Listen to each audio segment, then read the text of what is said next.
नमस्कार दोस्तों, मैं एक्शन में चंद्रशेखर उगले आपका अपने share share market YouTube channel पे स्वागत करता हूँ। हम देखेंगे निफ्टी का वीकली एनालिसिस। अब मार्केट बिल्कुल पीक पे था। मैं 2-4 दिन से लगातार बता रहा था कि मार्केट ने ब्रेकआउट दिया और ब्रेकआउट के बाद जब तक पुल बैक नहीं आएगा तब तक हम इसको सही ब्रेकआउट नहीं मानेंगे। जो सबसे बड़ा हमारा सेक्टर है वो एफएमसीजी, 1% गिरावट है। उसके बाद एक फार्मा है जो छठे सातवें नंबर पे आता है, उसने भी गिरावट 1%। मतलब अप टू अगर पूरे सेक्टर से अगर आप देखोगे तो अप टू 1% ने सबने गिरावट दी है। मीडिया और पीएसयू बैंक जो है वो 1.25% गिरावट दी। आप कहने का मतलब क्या है, अगर इस महीने की अगर बाइंग और सेलिंग अगर आप देखोगे तो एफआई ने तकरीबन 12,000 समथिंग 12,700 करोड़ की बाइंग की है और डीआई ने 10,000 करोड़ की सेलिंग की है। तो ओनली 2,700 कुछ डिफरेंस है। ये एक जो फिगर मैं बता रहा हूँ ये अप्रोक्स मिलती जुलती है और मनी कंट्रोल से ली हुई है, कोई मैं अपने मन से नहीं बता रहा हूँ। सेकंड थिंग्स, तो सेलिंग जो हो रही है उसका रीजन यही है, जो मैं आपको दिखाऊंगा। सबसे पहले अगर आप देखोगे तो गोल्ड देखो, गोल्ड जो है लाइफ टाइम हाई जो उसका प्रीवियस था वो यहाँ पे था लाइफ टाइम हाई। यहाँ से अगर आप, सॉरी,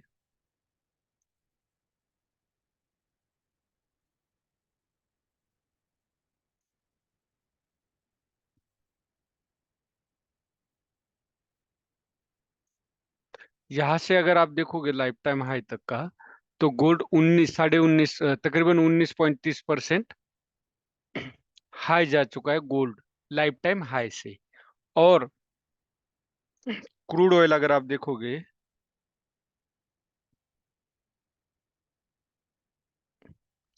तो 27% डाउन है क्रूड ऑयल। आप यहाँ देख सकते हो। इसको भी थोड़ा सा मार्केट के साथ हमें जोड़ना पड़ता है। उसका कारण यही है कि जब मार्केट गिरता है तो लोग गोल्ड की तरफ चलते हैं। देखो आपको नजर आएगा कि तकरीबन 26-27% क्रूड ऑयल डाउन है।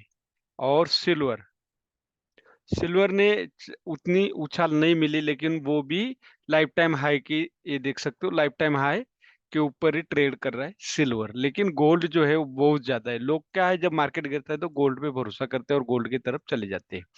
ये हो गया। अभी मार्केट में देखो, मैंने बोला था पहले ही, ये छोटे छोटे हाई लग रहे हैं और छोटे छोटे लोअर लोज, हायर हाई और लोअर लोज लग रहे हैं, जो ये दर्शाते हैं कि अब मार्केट थक चुका है। यहाँ से बायर्स प्रॉफिट बुकिंग कर रहे हैं। बायर्स का मतलब जो कि बड़े बड़े बायर जिसमें आता है एफआई, डीआई और एचएनआई, ये लोग प्रॉफिट बुकिंग कर रहे हैं। थोड़ी बहुत पोजीशन बना रहे हैं लेकिन ज्यादातर पोजीशन सेल कर रहे हैं। ये कैंडल जो देख रहे हो आप, ये जो चार्ट पैटर्न देख रहे हो, ये दर्शाता है। आपको ये पैटर्न पढ़ना आना बेहद जरूरी है। ये कुछ दर्शाता है, उसी को हमने पढ़ना है। जो मैंने बोला था, अगर आपको पोजीशन बनानी है, जब भी मार्केट गिरता है तभी आप स्टॉक में पोजीशन बनाए। अगर यही सेम चार्ट अगर स्टॉक में है, या वो बिल्कुल बोलते हैं ना 52 वीक, या लगा लो साल साल 2-2 साल लो पे है, तब आप वहां पे पोजीशन बना सकते हो। लेकिन इंडेक्स की पोजीशन आपको हमेशा इस तरह हायर लोज की तरफ होना चाहिए, ना कि हायर हाई पे जाने के बाद अगर आप पोजीशन बनाओगे तो फेक ब्रेकआउट होने के चांसेस होते हैं और फिर उसमें फंसोगे। ये हो गया। अब यहाँ जो ग्रीन कैंडल आपको नजर आ रही है, ये जो ग्रीन कैंडल है, ये जो ग्रीन कैंडल, तो ये ग्रीन कैंडल क्या है, इसका हाई प्रीवियस कैंडल से ज्यादा है। तो नहीं तो अदरवाइज ये बन जाती है हरामी। लेकिन अब ये मैंने बोला था कल ही कि ये कल मतलब परसों के वीडियो, कि ये एक इवनिंग स्टार हो सकता है। और वही मुझे नजर आ रहा है। कैंडल आप देखो बिल्कुल मारो बाजू बेरिश कैंडल है। बेरिश कैंडल है लेकिन मारो मारो बाजू मतलब बिल्कुल फुल बॉडी के साथ। तो थोड़ा सा भी आप पोजीशन कम करे या ना करे मैं ये नहीं बोलूंगा, लेकिन न्यू जो फ्रेश बाइंग कर रहे हो उसको थोड़ा सा रोक के रखे। अगर मार्केट कंसोलिडेशन में जाता है, जो कि अब यहाँ बनेगा जो फेज, उसको डिस्ट्रीब्यूशन फेज हम बोलेंगे। तो इस डिस्ट्रीब्यूशन फेज को महीना, 2 महीने, 3 महीने भी लग सकते हैं। मार्केट के बारे में कोई सही से ये चीज नहीं बता पाएगा कि एक महीना प्रिडिक्स, एक महीना कंसोलिडेशन में जाएगा या मार्केट 21,700 तक आएगा। नहीं, मार्केट 22,300 का सपोर्ट फर्स्ट लेगा, उसके बाद 21,700 का लेगा, और उसके बाद 21,140 का लेगा। लेगा कब? जब यहां से ब्रेक करते हुए नीचे आएगा तब। लेकिन फर्स्ट सपोर्ट यहाँ लेगा ही लेगा, ये श्योर है। हाँ, अगर कोई मार्केट में सेंटिमेंटल मूव आया, कुछ गड़बड़ी हो गई, तो डायरेक्ट नीचे आ सकता है। ये हो गया आपको निफ्टी का। अब हम आवरली में भी देखेंगे। आप वॉल्यूम देखो, वॉल्यूम बराबर चल रहा है, लेकिन मार्केट देखो कैसे नीचे आ रहा है, क्योंकि यहाँ जो देखोगे तो प्रीवियस वॉल्यूम से अब ये वॉल्यूम ज्यादा बड़ा है रेड का। हमें सबसे पहले तो यहीं पे थोड़ा सा इंडिकेशन मिल चुका था। अब आपको प्राइस एक्शन में वॉल्यूम के साथ, प्राइस कैंडल के साथ वॉल्यूम कैंडल को मैच करना आना चाहिए। अब आवरले में अगर आप देखोगे तो ये जो ट्रेंड लाइन है इसको ब्रेक किया है। ब्रेक करने से पहले इसने, जो मैं हमेशा बोलता हूँ, ब्रेक के बाद या ब्रेक से पहले यन पैटर्न बना हुआ होना चाहिए।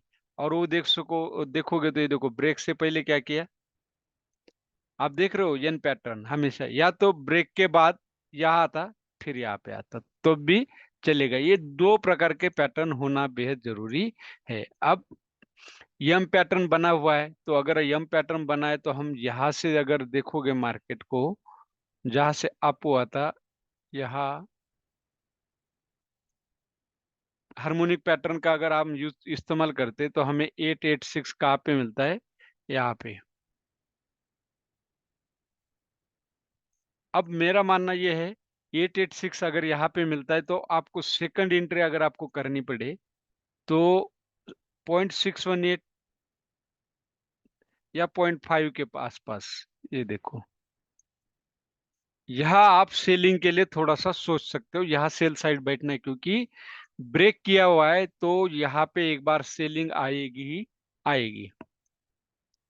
मैं 100% श्योर नहीं बताता, प्रोबेबिलिटी जो 90% प्रोबेबिलिटी हो, लेकिन मार्केट में मैनिपुलेशन भी होता है तो कुछ भी हो सकता है। अब 5 मिनट में हम देखेंगे।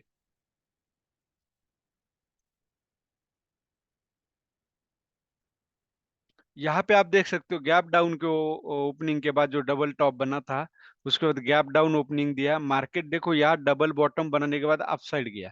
फिर हमारा काम है कि यहाँ बॉक्स बनाओ। ये जो जो रेड कैंडल है इसको बेस मान के अगर आप यहाँ एक बॉक्स पैटर्न डालते हो तो आपको पता चलेगा कि मार्केट देखो यहाँ पे ये दोनों कैंडल का हाई अगर आप चेक करोगे खुद से तो सेम है, तकरीबन 0.1 का फर्क है, ओनली 0.1 का।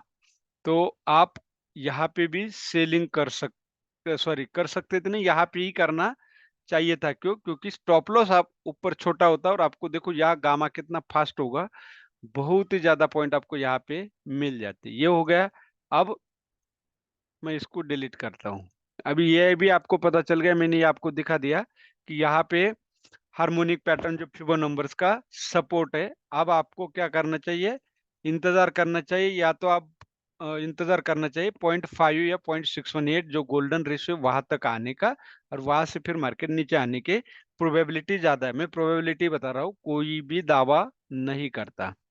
ये हो गया। अब सेकंड थिंग, अगर हम, ये हो गया। अब कल को सेल करना है तो 22,530 के नीचे, सॉरी 22,500 के नीचे आप सेल कर सकते हैं।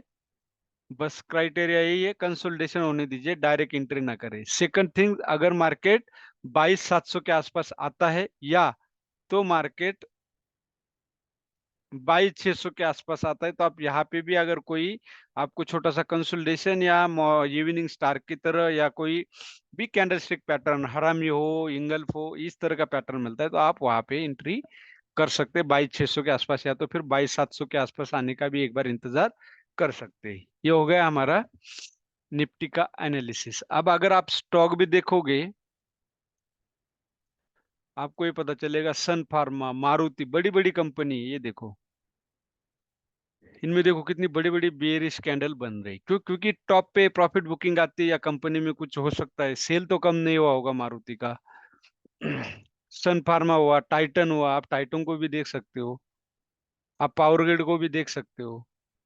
तो ये सब है। अगर आपको मान लो पावर ग्रिड बाय करना है तो कहाँ पे करोगे आप? पावर ग्रिड बाय करना है तो 260 के आसपास बाय कर सकते हैं। वहां पे भी मैं ये नहीं बोलूंगा कि यहाँ से मार्केट अब जाएगा ही जाएगा, लेकिन आपकी बाइंग यहाँ पे बननी चाहिए, ना कि मार्केट गिर रहा है और बाय करते। तो ये यहाँ पे गिर रहा है, यहाँ से बाय करना शुरू करोगे तो कितना बाय करोगे? तो इस तरह बाइंग नहीं होती है।